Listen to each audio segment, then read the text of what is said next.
আসসালামু আলাইকুম। আমি আজকে সেই সব মায়েদের নিয়ে কথা বলবো যাদের বাচ্চাদের ঘন ঘন ঠান্ডা লেগে যায়, একটু অল্পতেই ঠান্ডা লেগে যায়।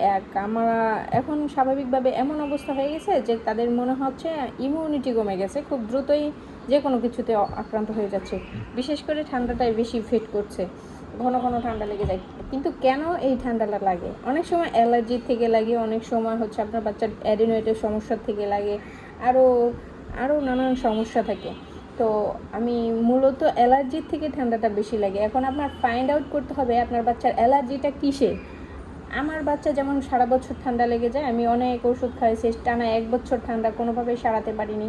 পরে ধীরে ধীরে ফাইন্ড আউট করলাম আসলে ওর ঠান্ডাগুলো লাগে কিসের থেকে। তো আমি দেখলাম যে ওর ঠান্ডা পানি গায়ে লাগলেই, ঠান্ডা পানি দিয়ে গোসল করালে ওর ঠান্ডা লেগে যাচ্ছে, ঠান্ডা লাগতে দেরি হয় না। আমি সকালে ঠান্ডা পানি দিয়ে গোসল করালে দুপুরের পর থেকে দেখা যাচ্ছে ওর ঠান্ডার একটা ভাব চলে আসে, নাক বন্ধ, সর্দি পড়া, এই এই অবস্থা হয়ে যায়।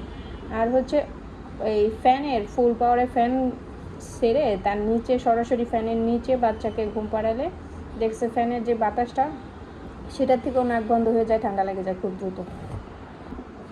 তো আমি বলতে চাই সেই সব মায়েদের উদ্দেশ্যে যে আপনার বাচ্চার যদি ঘন ঘন ঠান্ডা লেগে থাকে তাহলে আপনি ফাইন্ড আউট করেন আপনার বাচ্চার অ্যালার্জিটা কিসে, ঠান্ডা লাগে কোন কারণে, এবং সেই কারণ থেকে দূরে রাখতে পারলে আপনার ঠান্ডা থেকে বাচ্চাকে দূরে রাখতে পারবেন।